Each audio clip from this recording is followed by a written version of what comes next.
Have you ever called yourself an introvert or maybe an extrovert? Of course you have. We all have.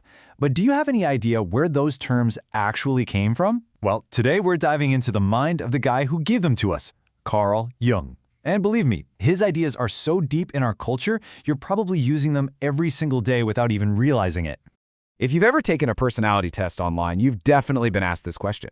But that simple question, it's just the tiniest tip of a massive intellectual iceberg.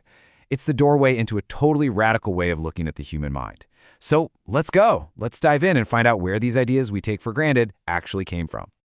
All right, so here's our game plan for this explainer. We're going way beyond those online quizzes. We're going to look at his dramatic break with his mentor, the one and only Sigmund Freud.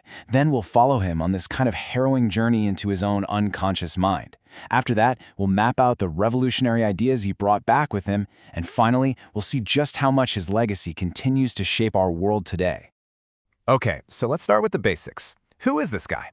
Carl Jung was born in Switzerland back in 1875. He was a psychiatrist, and he founded a whole new school of thought called analytical psychology.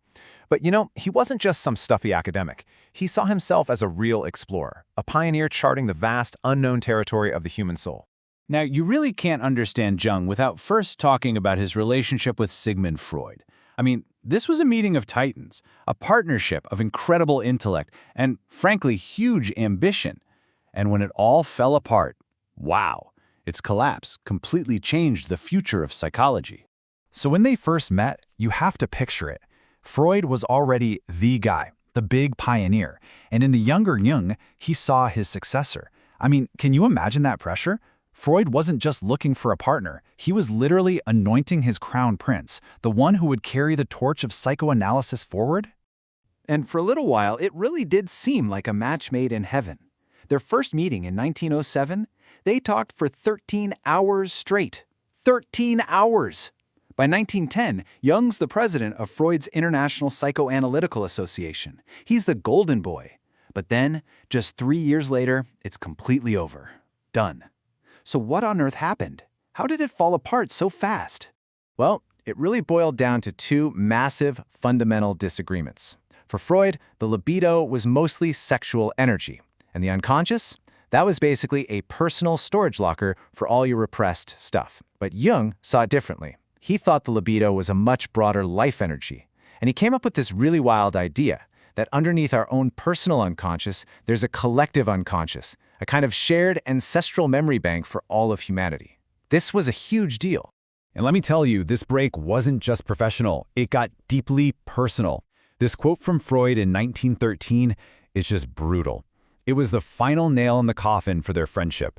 After this, they went their separate ways, and psychology was never the same again.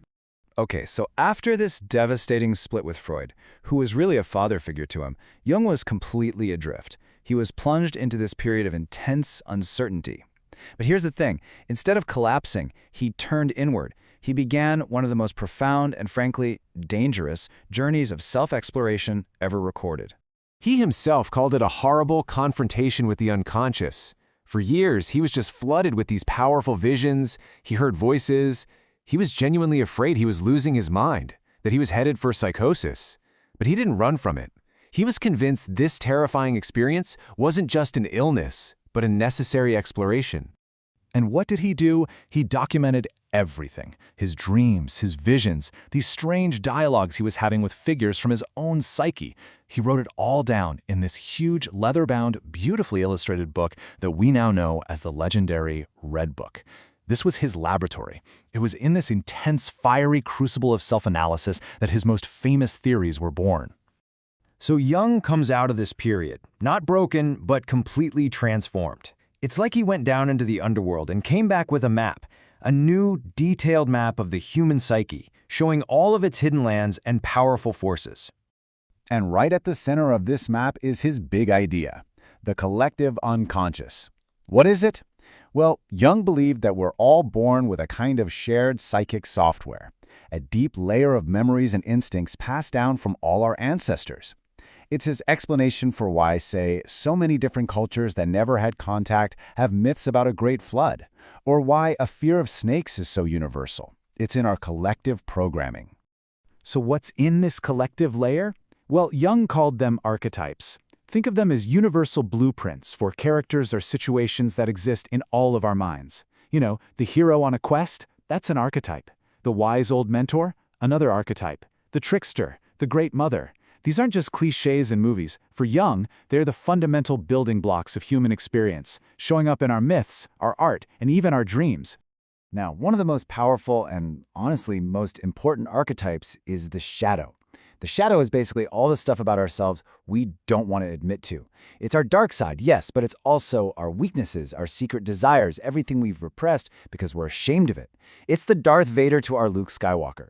And Jung's big point was that you can't just ignore it. To be a whole person, you have to confront your shadow, integrate it instead of just pretending it's not there, or worse, projecting it onto other people.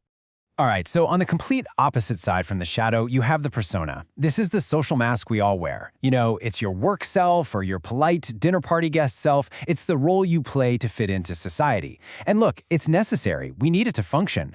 But Jung warned about the danger of confusing the mask with your real face. When you start to believe your persona is who you really are, that's when you get into trouble. Okay, so you've got the shadow, the persona, all these archetypes. How do you actually work with all this stuff? How do you become a whole person? Well, Jung's therapy laid out a 4-stage process to do just that. It starts with confession, just getting it all out. Then elucidation, where you start to see the unconscious patterns. Next is education, where you learn to adapt to the world with this new self-awareness. And finally, transformation. This is the ultimate goal, the lifelong journey he called individuation, basically becoming who you were always meant to be. But here's the really cool part. Jung's map of the soul didn't just stay in the therapist's office. No, its influence has spread out everywhere. It's rippled through our entire culture, shaping art, movies, books, and even how we think about spirituality.